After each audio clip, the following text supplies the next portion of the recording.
A poor 9-year-old girl helps an elderly man fix a flat tire on his way to an important meeting. She doesn't know he's the millionaire CEO who fired her mother just weeks ago. Before the story begins, wherever you are on your journey, consider this as encouragement to keep going. If this resonates with you, please give us a like and subscribe to our channel for more inspiration.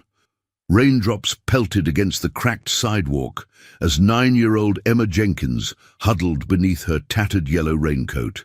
The April shower had caught her on her walk home from school, but she didn't mind. The rain meant fewer people would notice her worn-out shoes or the patch on her backpack. Her mother always said they weren't poor, just between opportunities. But Emma understood more than her mother realized. She spotted him while crossing Mason Street, an elderly gentleman in an expensive suit, kneeling beside a sleek black Mercedes with a flat tire. His silver hair was getting soaked as he stared helplessly at the car. Emma should have walked straight home. Her mother would worry, but something in the man's defeated posture tugged at her heart. "Excuse me, mister, do you need help?" Emma called, approaching cautiously. The man turned, surprise etched across his weathered face. His eyes, pale blue and weary, assessed her for a moment. "I doubt you can change a tire, young lady," he said, his voice deep but not unkind. Emma smiled. "My mom taught me. She says girls need to know these things." She didn't add that they couldn't afford roadside assistance when their old Chevy broke down. "Is that so?" The man's expression softened slightly. "I'm Walter Blackwell. I was headed to an important board meeting when this happened." He gestured to the flat tire in frustration. "My driver is sick today, and I haven't changed a tire in 30 years. "I'm Emma," she replied, setting down her backpack under a nearby tree. "We just need your jack and tire iron." For the next 20 minutes, Emma guided Mr. Blackwell through the tire-changing process. Her small hands demonstrated where to place the jack, how to loosen the lug nuts in a star pattern, and how to position the spare tire. Mr. Blackwell followed her instructions with growing admiration. "My goodness," he said as they finished. "Where did you learn all this?" "Mom says knowing how to fix things saves money," Emma replied, wiping her hands on her jeans, leaving streaks of black grease. "She knows how to fix lots of stuff." Walter checked his watch and frowned. "I'm already late." "Thank you, Emma. You're quite remarkable." He reached for his wallet. Emma stepped back quickly. "Oh, no, sir. Mom says we help people because it's right, not for money." Walter paused, studying her. The rain had eased and sunlight broke through the clouds, illuminating Emma's freckled face and determined green eyes. Something about her stirred a memory, a feeling he'd long forgotten. "At least let me drive you home," Walter offered. "It's the least I can do." Emma hesitated. Her mother had strict rules about strangers, but Mr. Blackwell didn't seem dangerous, just a grandpa type who didn't know about cars. "I guess that would be okay," she finally said. "I live on Maple Street, the blue apartment building." Doodle. As Emma climbed into the luxury car, she had no idea that Walter Blackwell was CEO of Blackwell Industries, the company that had laid off her mother just 3 weeks ago. And Walter had no idea that this chance encounter would change everything he thought he knew about business, family, and the true cost of success. The leather seats of Walter's Mercedes felt like clouds compared to the hard plastic chairs at Emma's school. She tried not to fidget as they drove, acutely aware of her muddy shoes on the immaculate floor mats. "So, Emma, you mentioned your mother teaches you practical skills," Walter said, navigating through Millfield's rain-slicked streets. "What does she do for work?" Emma's smile faded slightly. "She used to work with numbers at a big company. She was really good at it, but—" Her voice trailed off. "But?" Walter prompted gently. "They let her go last month. Mom says it's just business, that companies have to make tough choices sometimes." Emma's fingers twisted the hem of her raincoat. "She's been looking for a new job every day. She says we'll be fine." Walter's hands tightened imperceptibly on the steering wheel. Layoffs were an unfortunate reality in business. He'd approved the latest round himself after the quarterly earnings call. His son, James, had insisted it was necessary to appease the shareholders. "That's Maple Street up ahead," Emma pointed, "the blue building with the fire escape." As they approached, Walter recognized Westside Commons, one of the struggling apartment complexes on the outskirts of town, a far cry from his lakeside mansion in Millfield Heights.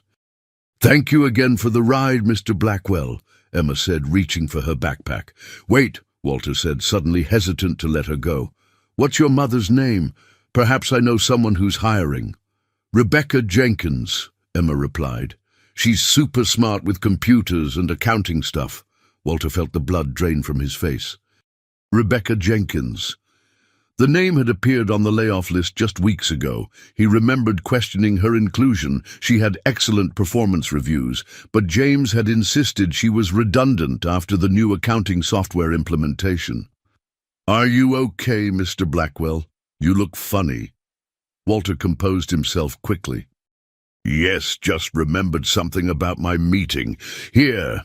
He reached into his coat pocket and pulled out a business card. "If your mother needs anything, tell her to call this number."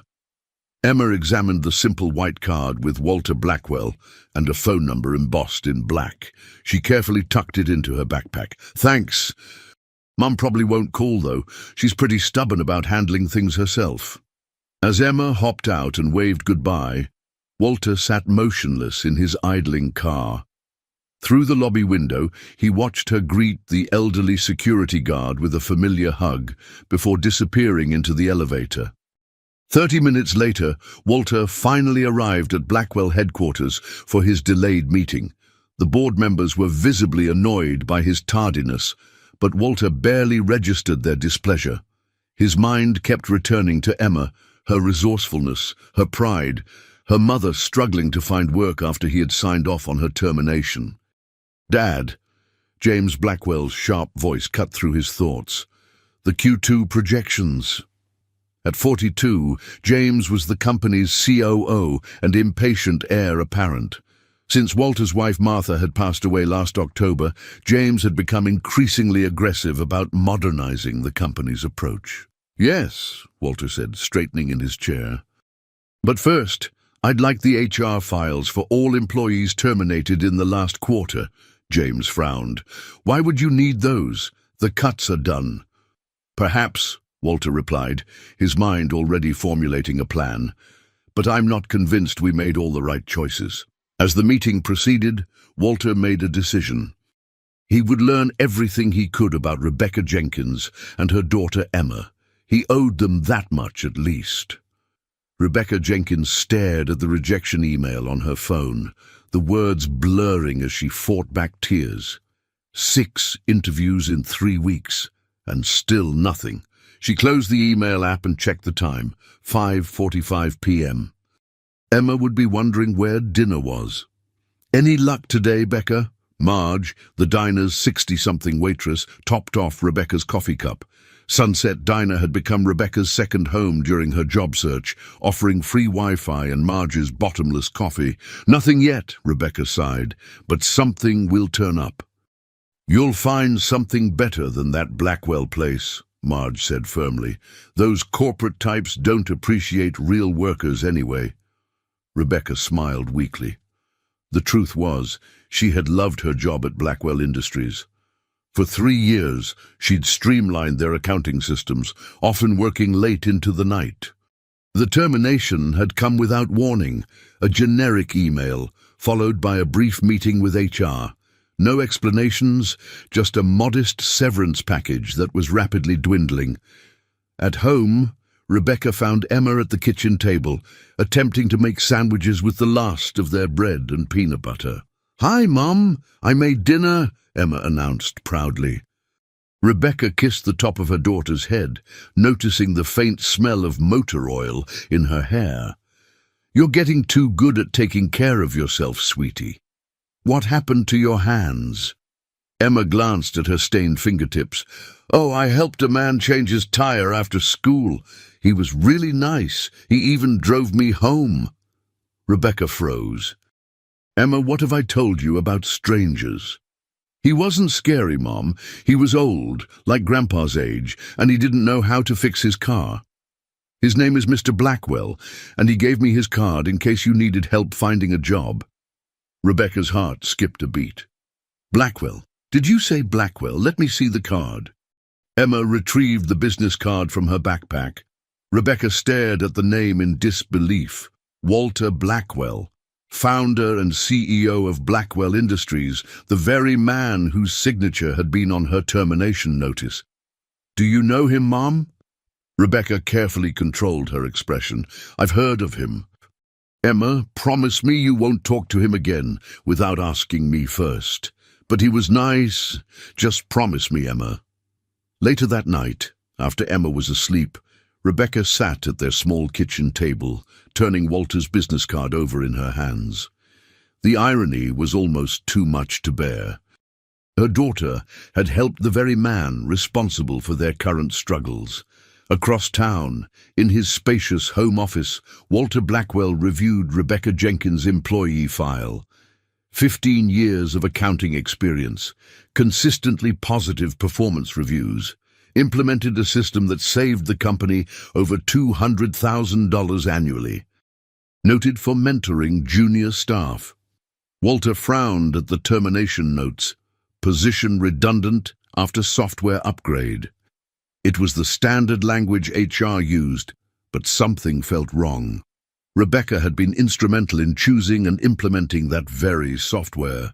He clicked through to her personal information. Single mother. Emergency contact. Emma Jenkins, daughter. Walter sat back in his chair, troubled. The face of the little girl who had helped him today kept appearing in his mind. Martha would have known what to do. His late wife had always been the company's conscience, reminding him that business decisions affected real people. Without her, he'd allowed James to push through policies she would have fought against. Walter reached for his phone, then hesitated. What could he possibly say to Rebecca Jenkins? Sorry, my company fired you, but your daughter changed my tire.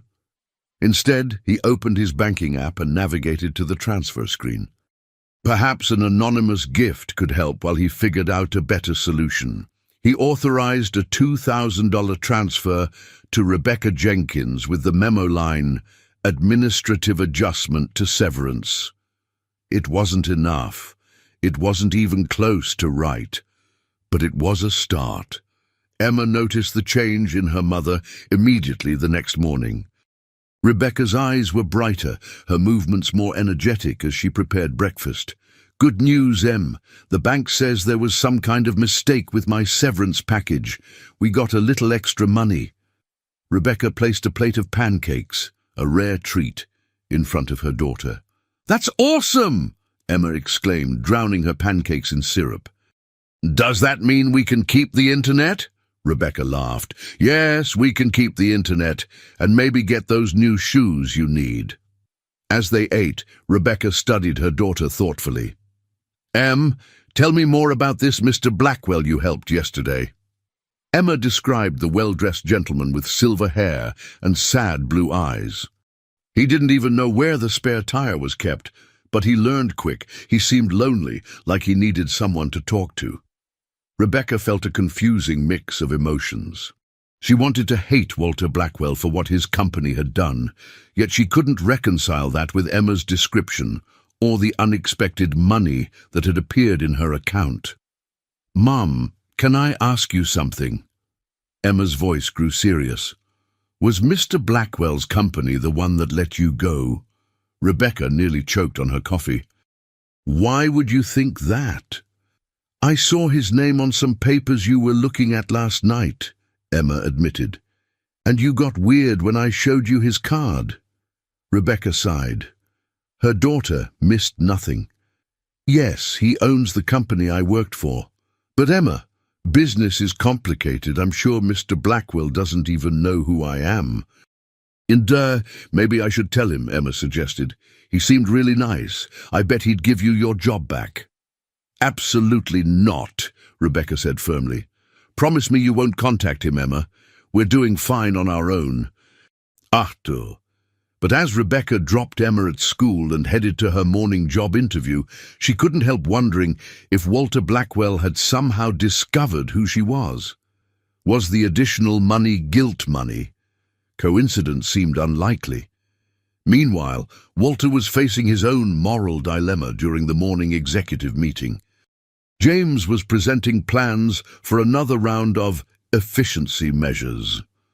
These additional cuts will boost our Q2 numbers significantly, James explained, gesturing to the PowerPoint displaying potential savings. We've identified another 15 positions that could be eliminated or outsourced. Walter studied the faces around the conference table. When had Blackwell Industries become so focused on cutting rather than building? Martha had always insisted that their employees were their greatest asset, not liabilities to be trimmed. I'm not convinced this is the right direction, Walter said, interrupting James mid-sentence. Perhaps we should be investing in our people rather than discarding them. The room fell silent. Walter rarely contradicted his son in meetings. Dad, James said carefully, the board is expecting these measures. We've already communicated our strategy. The board works for the company, not the other way around, Walter replied. I'd like to table these cuts pending a full review of our corporate strategy. James's jaw tightened, but he nodded stiffly. After the meeting, Walter's assistant, Patricia, approached his office. Sir, there's a situation in the lobby. Security has detained a young girl who was asking for you. Walter froze. A young girl? What's her name? Emma Jenkins, sir. She says you know her. Walter was already moving toward the elevator. Tell security to treat her with respect. I'll be right down. In the lobby, Walter found Emma sitting on a bench beside a stern security guard. Her school backpack was on the floor beside her, and her expression brightened when she saw him. Mr. Blackwell, they wouldn't believe that I knew you. Walter smiled at her. It's all right, John, he told the guard. Ms. Jenkins is my guest. He turned to Emma. Shouldn't you be in school, young lady? Emma looked down. I know, but this was important. It's about my mom. Walter's heart sank. Had Rebecca discovered the source of the money? Let's talk in my office, he said quietly. As they rode the elevator to the executive floor, Walter realized that Emma Jenkins had accomplished something extraordinary. She had made him care again. Emma's eyes widened as she entered Walter's corner office. Floor-to-ceiling windows offered a sweeping view of the city, and a large desk of polished mahogany dominated the space. She'd never been anywhere so fancy. Wow, she breathed. Mom never said it was like this. Walter gestured toward a comfortable chair. Please sit down. Now what's this about your mother? What's... Emma perched on the edge of the seat, suddenly nervous. Mom figured out who you are. She saw your card and got really upset. She twisted her hands in her lap. She doesn't know I'm here. I kind of skipped school. Walter sighed. That's not good, Emma. Your education is important. But this is more important, Emma insisted. Mom's really smart and works super hard. She used to talk about how much she loved working here. Now she's sad all the time, even though she pretends not to be. Walter felt a sharp pang of guilt. I understand, but did you know it was your company that fired her when I helped you? Emma interrupted, her green eyes focused intently on his face. Walter hesitated, then decided on honesty. Not at first. I realized it later. Was it because she did something wrong? No, Walter admitted. It was a business decision. Sometimes companies have to reduce their workforce to remain profitable. Emma frowned. That doesn't sound very nice. Mom says business should be about helping people, not just making money. Walter almost smiled. It sounded exactly like something Martha would have said. His late wife had constantly reminded him that profit was the result of good business, not its purpose. Your mother sounds very wise, Walter said softly. And between you and me, I think she's right. Then why can't you give her job back? Emma asked bluntly. Walter leaned forward. It's complicated, Emma. There are procedures, policies. Adult stuff, Emma nodded sagely. That's what Mom says when things don't make sense. Before Walter could respond, his office door swung open. James Blackwell strode in, already speaking. Dad, the board is pushing back on delaying those cuts. He stopped abruptly, noticing Emma. Who is this? This is Emma Jenkins, Walter said. She's the daughter of a former employee and my guest today. James's expression hardened. We're in the middle of a corporate crisis, and you're entertaining children. Security should never have let her up here. Hey, Emma protested. Mr. Blackwell and I are having an important business discussion. James looked from Emma to his father, bewilderment clear on his face. Dad, what's going on? Walter stood. Emma, would you mind waiting outside with Patricia for a moment? I need to speak with my son. Once Emma had left, James rounded on his father. Have you lost your mind? First you undermined me in the executive meeting, now this? That child helped me change a tire yesterday when no one else would stop, Walter said quietly. Her mother was Rebecca Jenkins from accounting, one of our best employees, until we laid her off last month. James scoffed. One employee among dozens. The cuts were necessary. Were they? Our profits are up, yet morale is at an all-time low. Turnover has increased 40% since your modernization program began. The market doesn't reward sentiment, Dad. It rewards results. Walter stared at his son, suddenly seeing him clearly. When had James become so cold, so unlike Martha? I've made a decision, Walter said firmly. I'm reinstating Rebecca Jenkins, effective immediately. James's face flushed with anger. You can't just... I can and I will, Walter interrupted. And I'm establishing a comprehensive review of all terminations from the past 6 months. Any employee let go without clear performance issues will be offered their position back. The board will never approve this. The board doesn't need to. I still own controlling interest in this company, as you seem to have forgotten.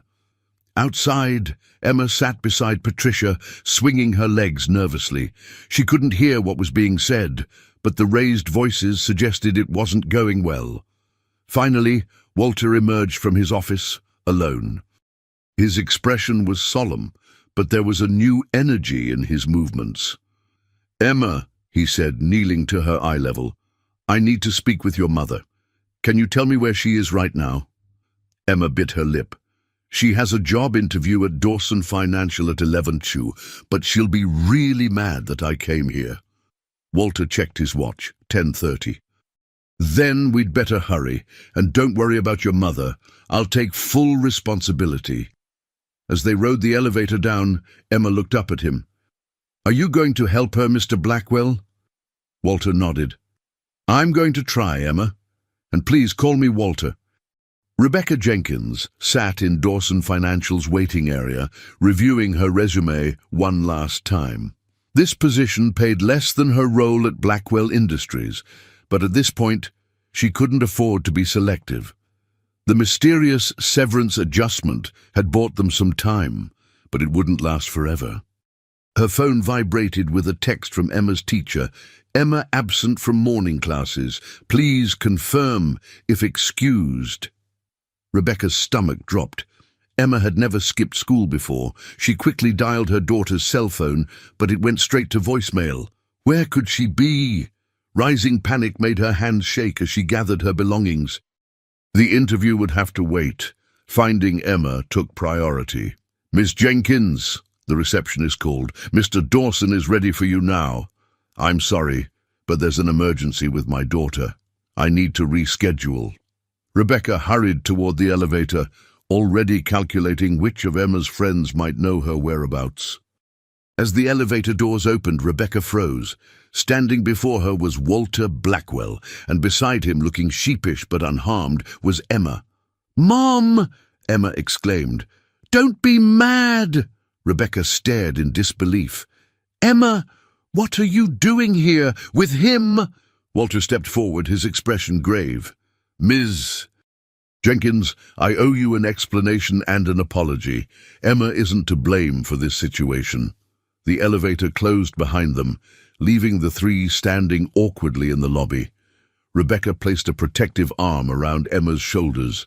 Mr. Blackwell, with all due respect, I don't think we have anything to discuss. Mom, Emma whispered. Please listen to him.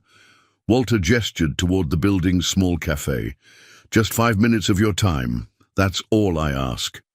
Against her better judgment, Rebecca nodded curtly. Seated at a corner table, Walter ordered coffee for the adults and hot chocolate for Emma. When the server departed, an uncomfortable silence fell. Ms. Jenkins, Walter finally began, I've made a terrible mistake, several in fact. Rebecca raised an eyebrow but remained silent. The decision to terminate your position was wrong.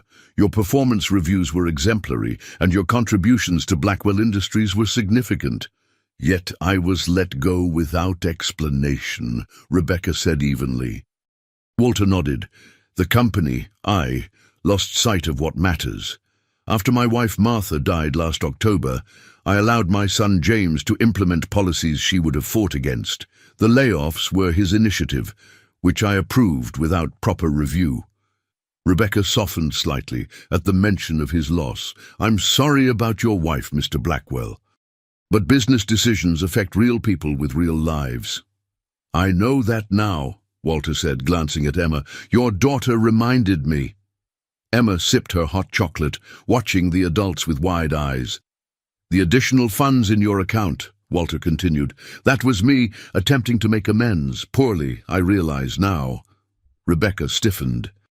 We don't need charity. It's not charity, Walter insisted. It's restitution. But that's not why I'm here today. He took a deep breath.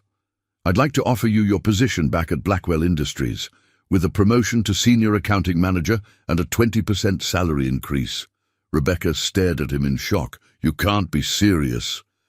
I've never been more serious, Walter replied. My son is furious. The board will question my judgment, but I know it's the right decision. Before Rebecca could respond, Emma tugged at her sleeve. Mom, you always said Blackwell was the best place you ever worked, and Mr. Walter really needs your help. Walter smiled at Emma, then turned back to Rebecca. Your daughter is quite persuasive. She helped me see what I'd lost sight of. That business should serve people, not the other way around. Rebecca shook her head slowly. This is overwhelming. Even if I wanted to come back, how could I trust that it wouldn't happen again? A fair question, Walter acknowledged. I'm implementing a new company policy that requires my personal approval for any terminations not related to performance issues, and I'd like your input on additional employee protections. The server returned with their drinks, giving Rebecca a moment to collect her thoughts. Could she really go back? The company culture had been toxic in those final months under James Blackwell's influence. As if reading her mind, Walter added, My son will no longer oversee HR or personnel decisions. That authority will return to me directly. Rebecca studied Walter's face, seeing genuine remorse and determination. Why me, specifically? You laid off dozens of people. Walter glanced at Emma, who was now arranging sugar packets into patterns on the table. Let's just say I was reminded of what's truly important, and I'd like to make it right, starting with you. Emma looked up, her eyes bright with hope. Please, Mom, Mr. Walter's not so bad once you get to know him. Despite herself, Rebecca smiled. Then she remembered something. My interview here, I just walked out without explanation. Already handled, Walter assured her. I spoke with Robert Dawson while you were parking your car. He's an old friend and he understands completely. Rebecca shook her head in amazement. This is all happening so fast. I'd take the weekend to think about it, Walter suggested. The offer will remain open. Emma could barely contain her excitement. Does this mean we're not poor anymore? Emma! Rebecca exclaimed, embarrassed. Walter laughed, a genuine laugh that erased years from his face. It means, Emma Jenkins, that you've taught an old man an invaluable lesson. He extended his hand to Rebecca. What do you say, Ms. Jenkins? Will you help me restore Blackwell Industries to what it should be? Rebecca hesitated just a moment longer, then took his hand. I'll consider it. But first, young lady, she turned to Emma, we need to discuss this school skipping situation. Emma's face fell. Am I in big trouble? Walter and Rebecca exchanged a look, and for the first time they shared a moment of perfect understanding. Let's just say, Rebecca replied, that sometimes breaking the rules is necessary when the rules themselves are broken. Monday morning arrived with a sense of anticipation that Rebecca hadn't felt in weeks. After spending the weekend deliberating, she had decided to accept Walter's offer to return to Blackwell Industries. Emma had been ecstatic, dancing around their small apartment when Rebecca shared her decision. I knew Mr. Walter would fix everything, Emma had exclaimed, hugging her mother tightly. He's nice, even though he's rich, and now we can keep the internet. Rebecca had laughed, touched by her daughter's simple priorities. Yes, sweetie, we can keep the internet, and maybe even get you those new sneakers you've been eyeing. Now, as Rebecca walked through the gleaming lobby of Blackwell headquarters, she felt a mixture of hope and trepidation. The security guard, who had processed her termination just weeks ago, now smiled and handed her a fresh ID badge with Senior Accounting Manager printed beneath her name. Employees she had once worked with stared in surprise as she made her way to the executive floor, a place she had rarely visited in her previous role. Rebecca Jenkins. A young assistant approached her at the elevator. Mr. Blackwell is expecting you. I'll show you to his office. The executive floor was hushed, with plush carpeting that muffled footsteps and original artwork adorning the walls. Rebecca straightened her blazer, purchased yesterday with the unexpected severance adjustment, and took a deep breath. Walter greeted her warmly, rising from behind his desk. Ms. Jenkins, I'm delighted you decided to return. Thank you, Mr. Blackwell, and please, call me Rebecca. Rebecca, he nodded, gesturing to a chair. There's someone I'd like you to meet. He pressed the intercom. Patricia, please send them in. The door opened to reveal 3 former colleagues, all accounting department employees who had been laid off in the same round as Rebecca. Their expressions mirrored her own confusion. You all know Rebecca Jenkins, Walter announced. As of today, she's our new Senior Accounting Manager, and each of you is being offered your former positions back with improved compensation packages. The room fell silent as the news sank in. Then Margaret Chen, a quiet, brilliant analyst in her 50s, spoke up. Mr. Blackwell, may I ask what prompted this reversal? Walter's eyes crinkled. Let's just say I received some wisdom from an unexpected source. Blackwell Industries is changing course, returning to the values we were founded upon. After the meeting, Walter showed Rebecca to her new office, a spacious room with windows overlooking the city. Her name was already on the door, Rebecca Jenkins, Senior Accounting Manager. This is quite an upgrade, Rebecca said, running her fingers along the polished desk. You've earned it, Walter replied. And there's one more thing. He handed her a folder.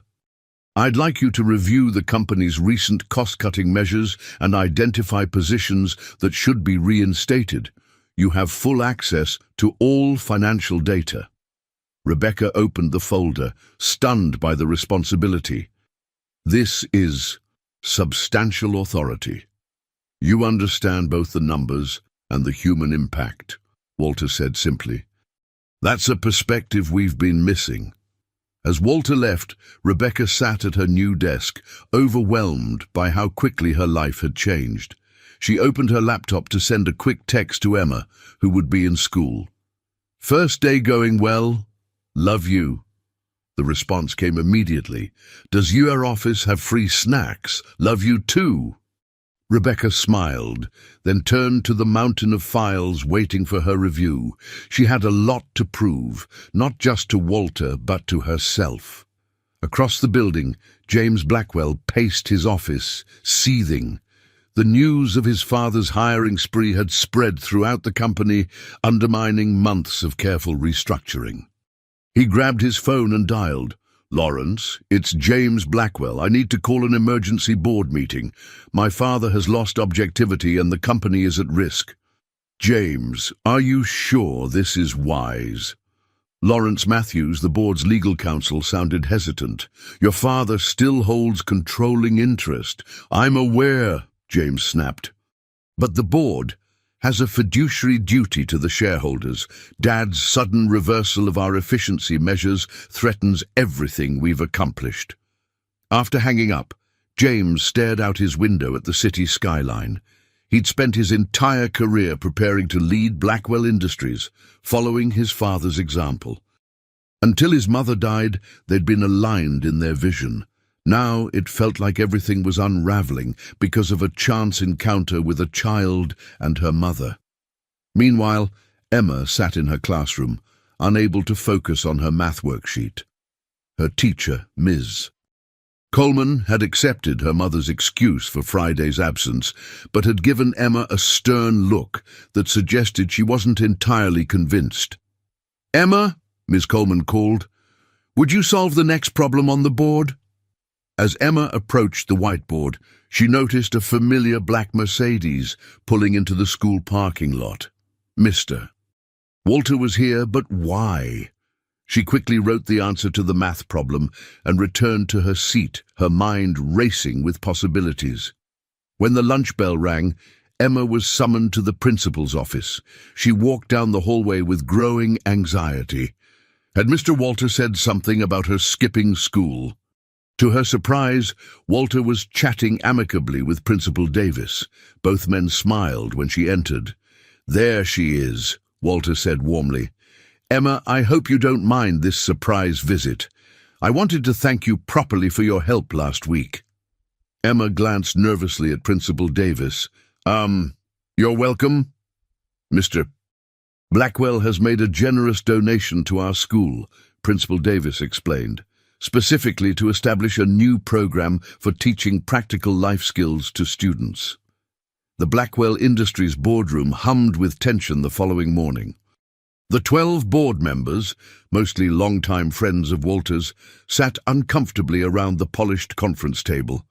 James stood at the head of the room, his presentation already loaded on the large display screen. His crisp navy suit and perfectly knotted tie projected the confidence he needed to convince the board that his father had lost his way. Walter entered with Rebecca beside him, causing a ripple of whispers. Board members rarely interacted with employees below the executive level. Walter had deliberately arrived 10 minutes late, a tactical move to unsettle James, who valued punctuality above all else. "Gentlemen, ladies," Walter nodded to the group, "I apologize for the delay. I believe you know Rebecca Jenkins, our new senior accounting manager." James's jaw tightened. "Dad, this is a closed board meeting to discuss sensitive leadership matters. Ms. Jenkins should wait outside."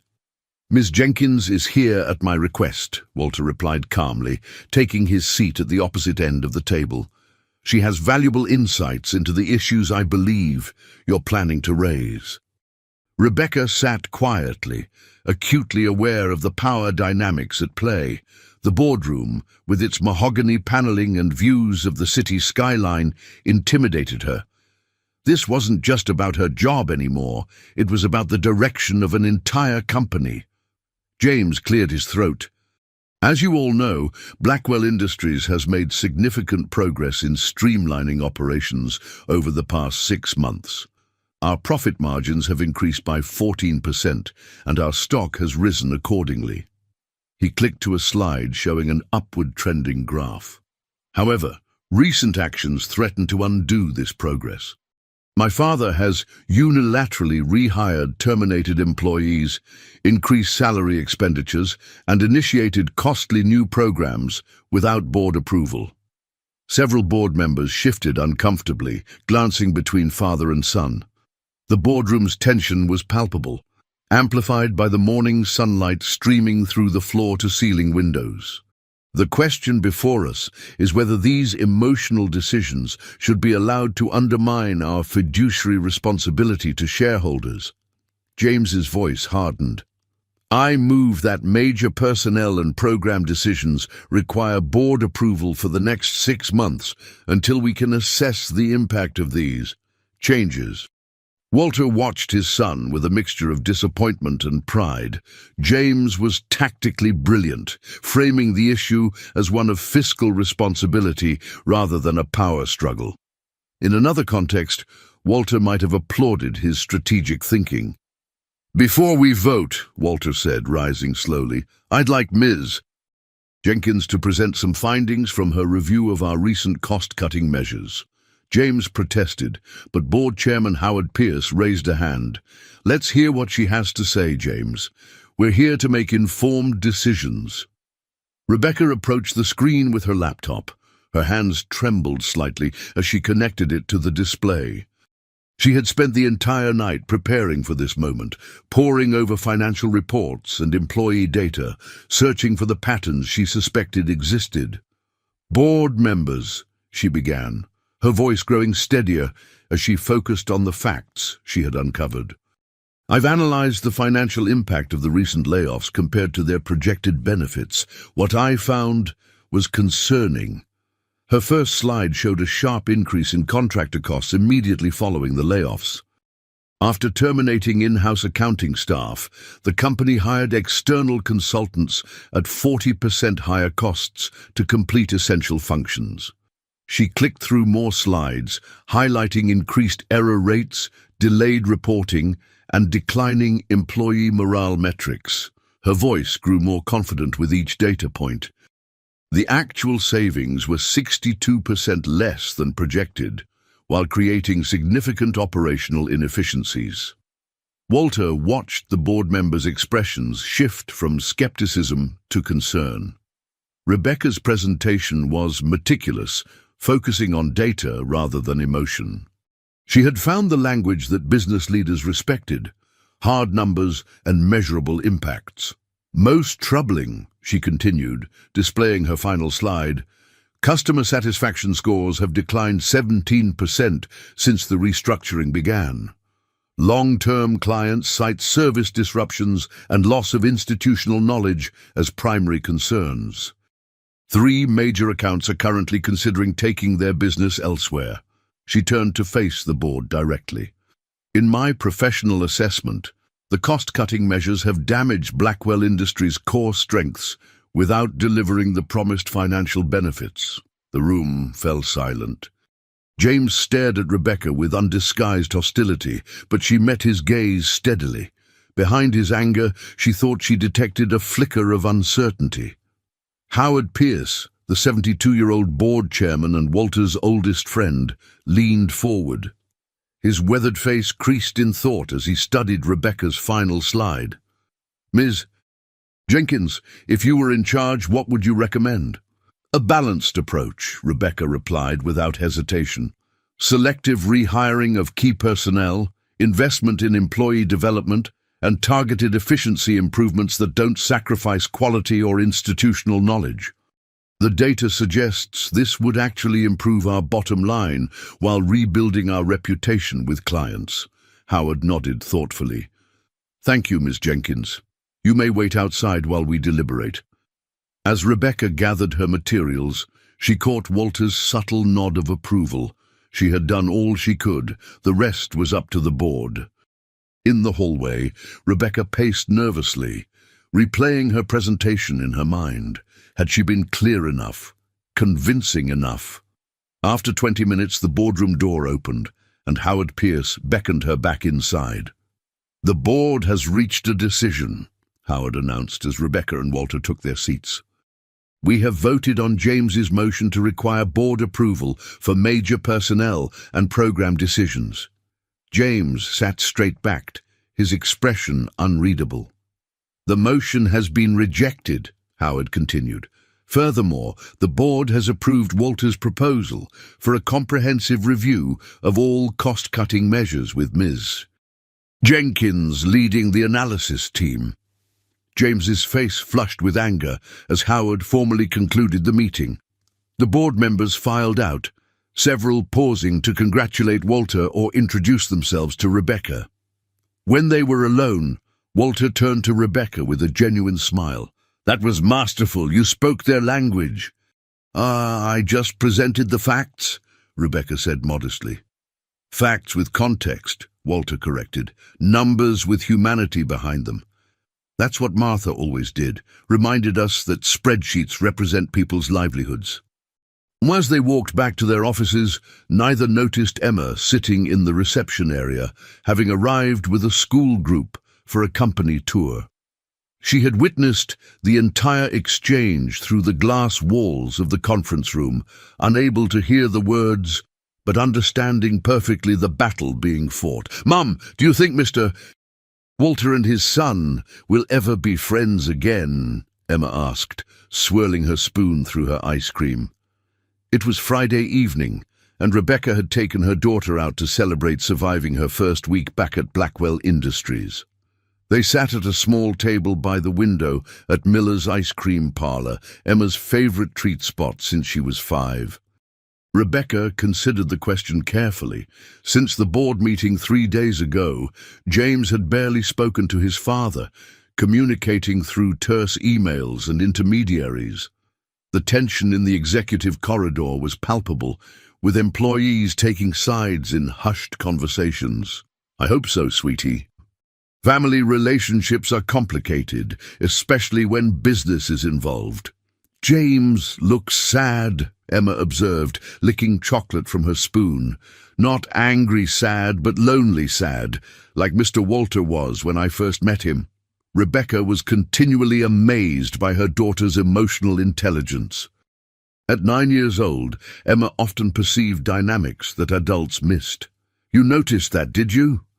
Emma nodded, scooping up a large spoonful of chocolate ice cream. "He doesn't have anyone to help him change his tire." Rebecca laughed. "That's one way of looking at it. Sometimes people need help, but they're too proud to ask for it."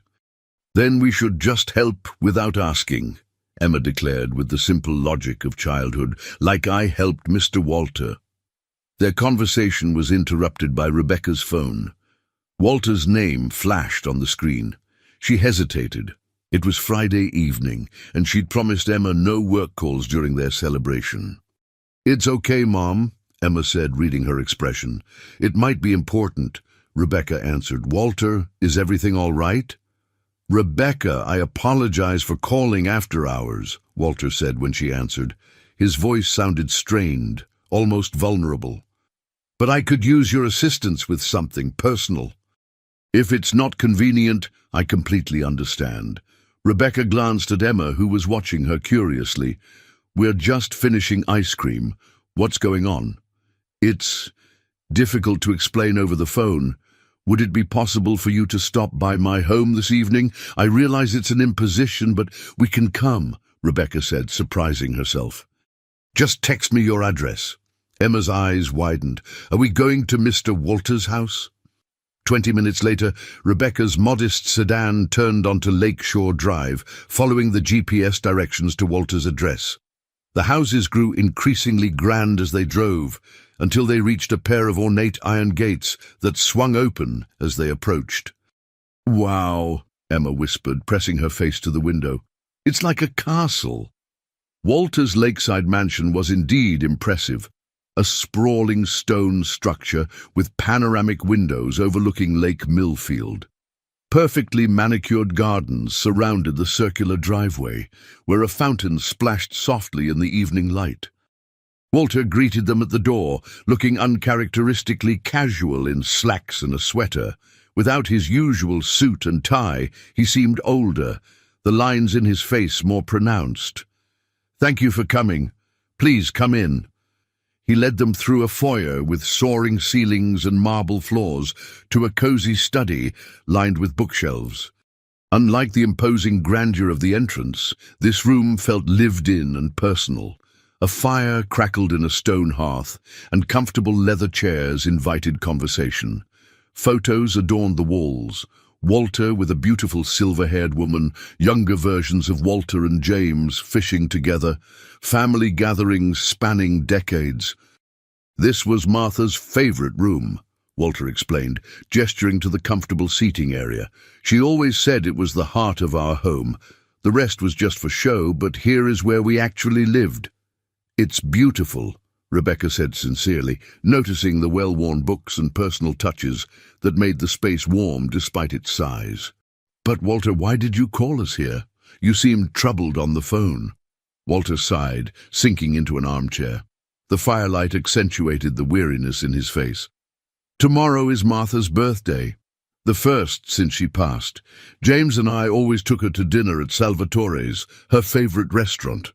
He paused, staring into the flames. I made reservations, out of habit, I suppose, but James refuses to go. He says it's pointless without her. Emma, who had been examining the photos, turned to Walter. Is that Mrs. Blackwell? She asked, pointing to a picture of Walter with the silver-haired woman. They stood on a beach, laughing into the camera, their arms around each other. Walter nodded, his eyes softening. Yes, that's Martha. That was taken on our 40th anniversary 2 years ago in Hawaii. She would have liked you, Emma. She was pretty, Emma observed, studying the photograph. She has kind eyes, like you. Walter smiled sadly. She was the kindest person I've ever known, and the wisest. After she died, I lost my way a bit. The company became all about numbers, not people. Martha would have hated what we were becoming. Rebecca sat beside Walter. That's why you've been making these changes. For Martha? Partly, Walter admitted. But also because Emma reminded me of what's important. Martha always said that wealth without purpose is poverty of the worst kind. When I met Emma, changing that tire in the rain, it was like hearing Martha's voice again. Emma approached Walter hesitantly. I could help you talk to James. I'm good at helping people who are sad. Walter chuckled, the sound warming the room. I believe you are, Emma Jenkins, but I'm afraid James isn't ready to listen to anyone right now, especially not his old father. Rebecca studied Walter thoughtfully. The powerful CEO seemed diminished somehow, vulnerable in his grief and loneliness. An idea began to form. Walter, what if we all went to Salvatore's tomorrow? Not to replace Martha, but to honor her memory. Sometimes it's easier to face difficult occasions with more support. Walter looked surprised. You would do that? Spend your Saturday evening with a grieving old man? You're not just a grieving old man, Rebecca said firmly. You're a person who helped us when we needed it. And if there's one thing I've taught Emma, it's that kindness should be repaid with kindness. Emma nodded enthusiastically. Plus, I've never been to a fancy restaurant before. Walter laughed, a genuine sound that seemed to lighten the shadows in the room. Then it settled, but I have one condition.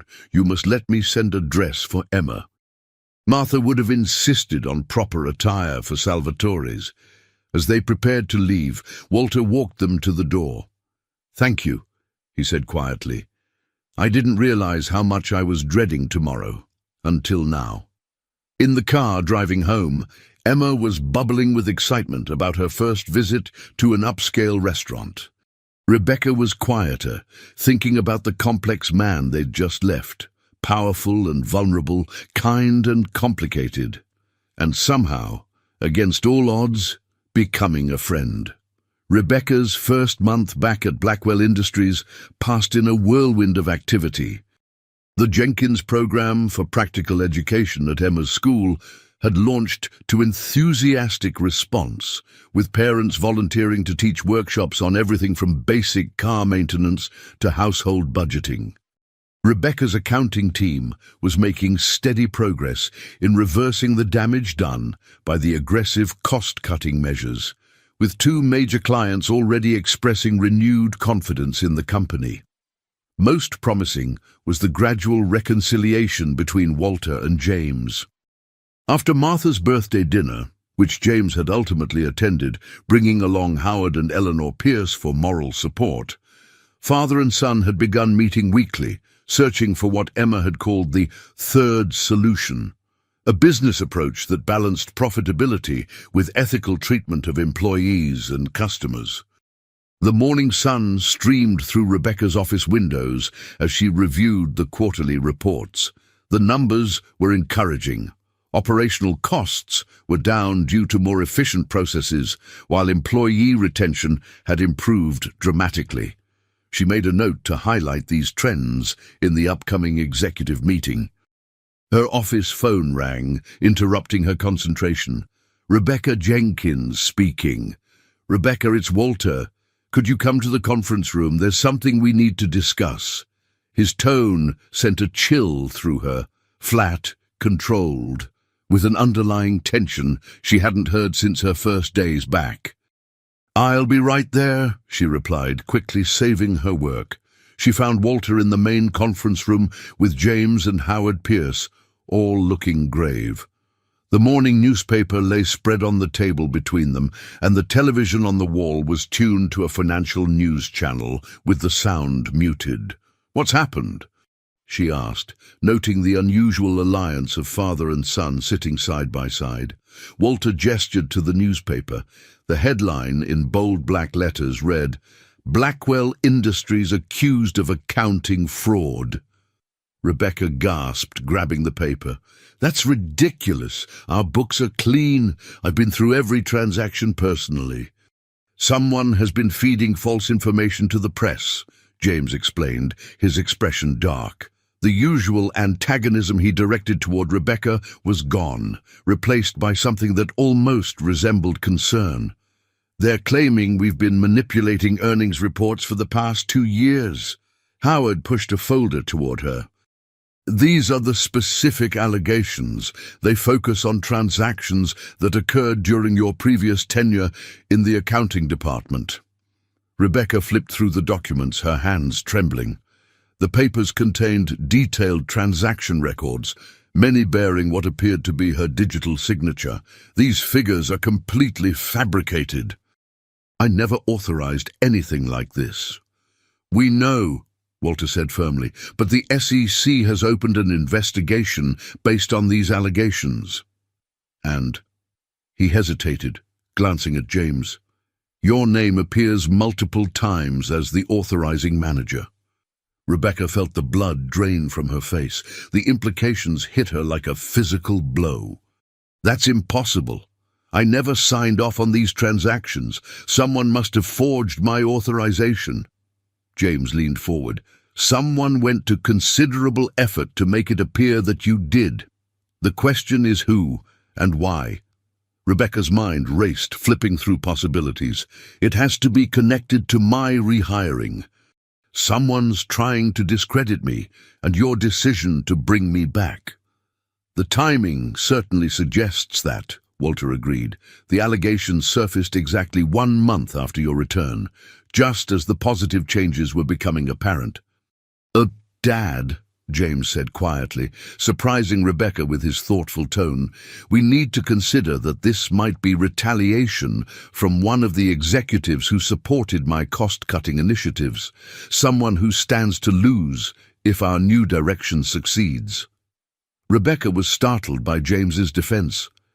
He had been her most vocal opponent initially, but over the past weeks, his attitude had gradually shifted as her team's improvements showed results. "Whoever it is," Howard said grimly, "they've put the company in jeopardy. If these allegations gain traction, our stock will plummet." "What do we do?" Rebecca asked, thinking of Emma. How would she explain this to her daughter? 9-year-olds understood fairness intrinsically. The injustice of being accused of something you didn't do would resonate all too clearly. "For now, we cooperate fully with the SEC investigation," Walter replied. "James has already contacted our legal team. In the meantime, Rebecca, I need you to go through every transaction from the past 2 years, identifying any irregularities or unauthorized access to the accounting systems. You'll have my full department at your disposal, James added, whatever resources you need. As the meeting concluded, Walter asked Rebecca to stay behind. When they were alone, he spoke with quiet intensity. "Rebecca, I want to be absolutely clear. I don't believe for 1 second that you had anything to do with this." "Thank you," she whispered, fighting tears. The stress of the situation was finally hitting her. "But Walter, if the press gets hold of my name, we'll protect you," he promised. "The Jenkins name will not be dragged through the mud. I give you my word." But by afternoon, Rebecca's worst fears were realized. A financial blog had published her name as the executive at the center of the Blackwell fraud investigation. Within hours, reporters were calling her cell phone and waiting outside Blackwell headquarters. Social media was already buzzing with speculation. Her LinkedIn profile suddenly flooded with views. Walter immediately issued a statement expressing complete confidence in Rebecca and denying all allegations of wrongdoing, but the damage was spreading like wildfire. By market close, Blackwell's stock had dropped 12%. Sitting in her office, with the blinds drawn against the press cameras outside, Rebecca stared at her computer screen in disbelief. How had her life turned upside down so quickly? Just this morning, she'd been celebrating their progress. Her phone chimed with a text from Emma's school. "Please pick up Emma immediately." Press members attempting to question her. Panic surged through Rebecca. She called Walter, her voice shaking. "They're at Emma's school. They're trying to talk to my daughter."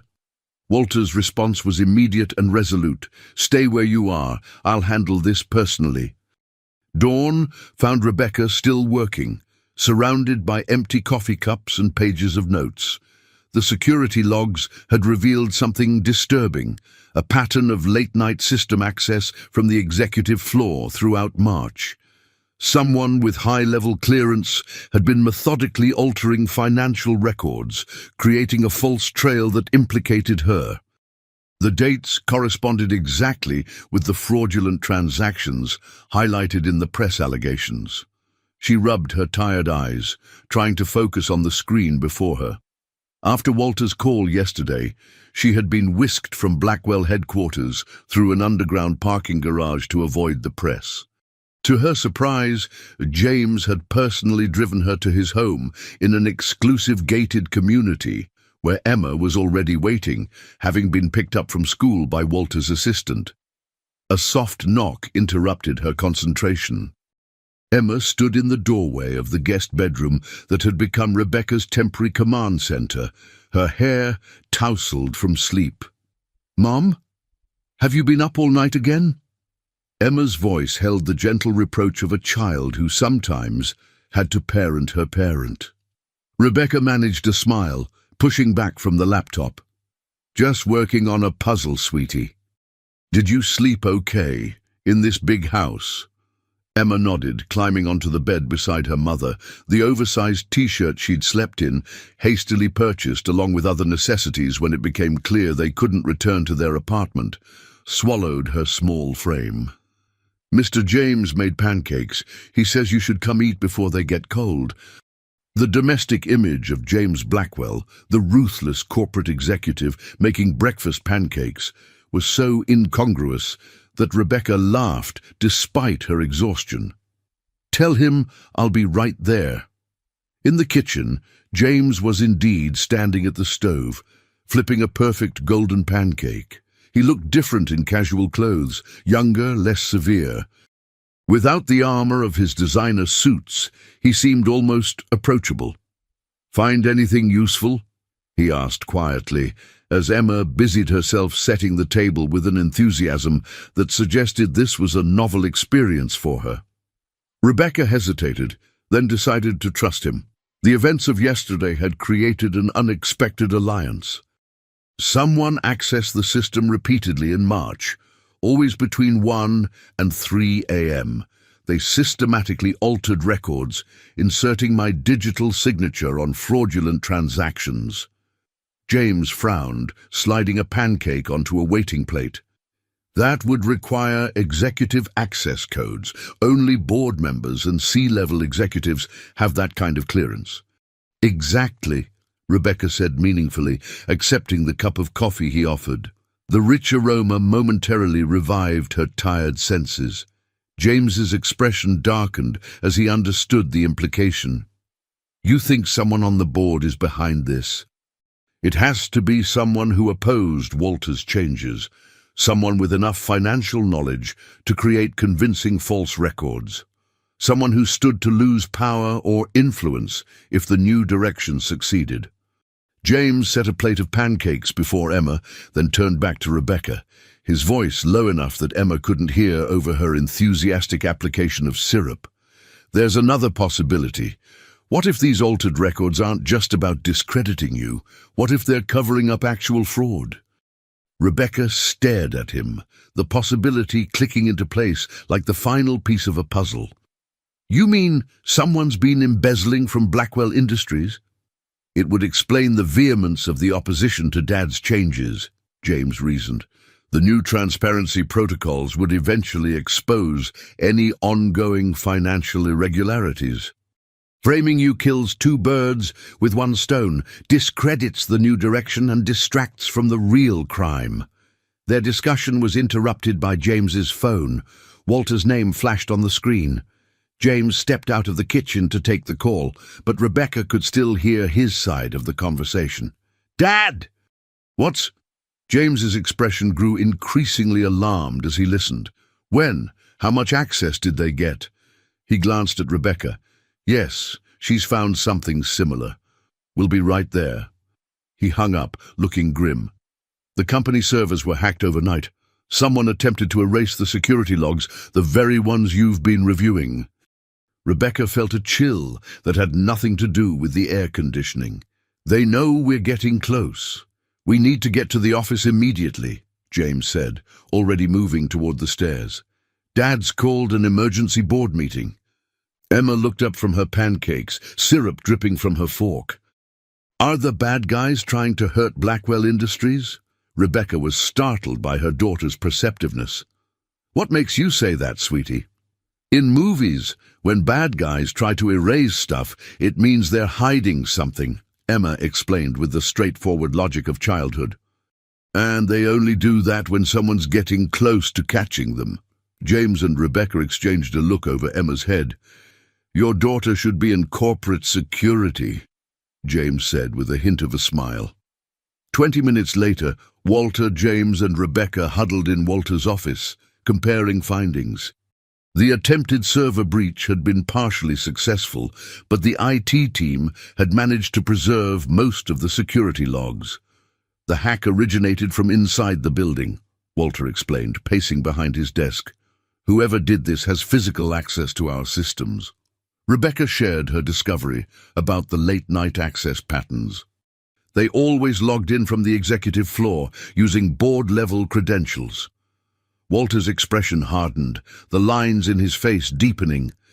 There are only 15 people with that level of access, 14 board members, plus myself.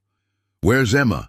James suddenly asked, changing the subject with unexpected concern. With Howard and Eleanor, Walter replied. I thought it best to keep her away from this mess today. Rebecca nodded gratefully. Howard and Eleanor Pierce had become like grandparents to Emma over the past month, often inviting her for weekend visits. Their home would be a safe haven from the media frenzy. We need to identify who's behind this before the board meeting, James insisted, checking his watch. Once we're all in the same room, it will be too late to gather evidence. Rebecca opened her laptop. I've cross-referenced the dates of the suspicious access with the building entry logs. Only one board member was in the building during every single instance. She turned the screen to show Walter and James. The name highlighted in red made Walter sink into his chair, the color draining from his face. Victor, he whispered in disbelief, but he's Martha's brother. Why would he do this to her company? James's expression darkened with a mixture of anger and grim satisfaction. We need to confront him before the meeting, and we need irrefutable proof. As they prepared their strategy, Rebecca realized something had fundamentally shifted. What had begun as a professional relationship with Walter and an adversarial one with James had somehow transformed into a unified front against a common enemy. Somewhere along the way, the Blackwells had become more than her employers. They had become her allies. And in the world of corporate intrigue they now navigated, allies were the most valuable currency of all. 6 months later, Blackwell Industries' lobby buzzed with excitement. A large sheet covered what appeared to be a portrait on the wall as employees gathered for the special ceremony. Rebecca and Emma stood near the front, Emma proudly wearing a new dress. At 9, nearly 10 now, as she frequently reminded everyone, Emma had become the company's unofficial mascot. Employees greeted her by name as they passed. "Nervous?" Walter asked, appearing beside them in a perfectly tailored suit. "A little," Rebecca admitted. "It's not every day you get a portrait unveiled." Walter smiled. "Martha would be pleased. She always believed in recognizing those who embody our core values." James joined them, nodding respectfully to Rebecca.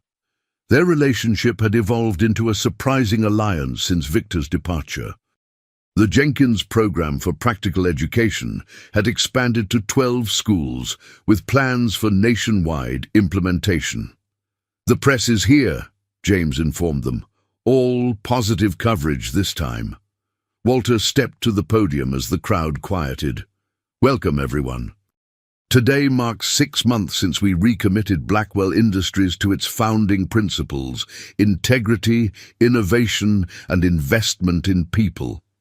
He gestured to the covered portrait. "For 20 years, my late wife Martha's portrait hung alone in this lobby. She was the heart of this company, even when I sometimes forgot what that meant." Walter's gaze found Emma. "Sometimes it takes a child to remind us of what truly matters."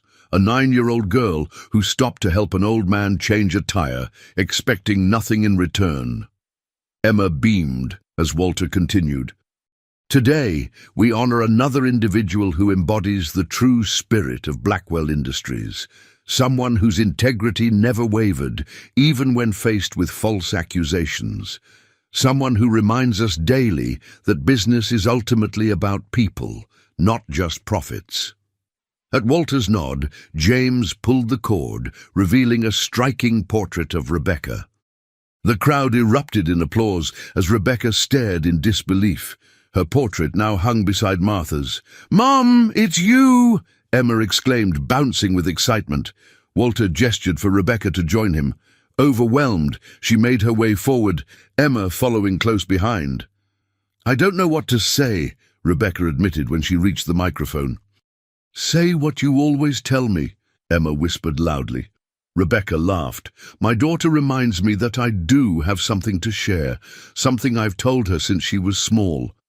True success isn't measured by what you have, but by what you give. And the most valuable thing you can give is kindness without expectation of return."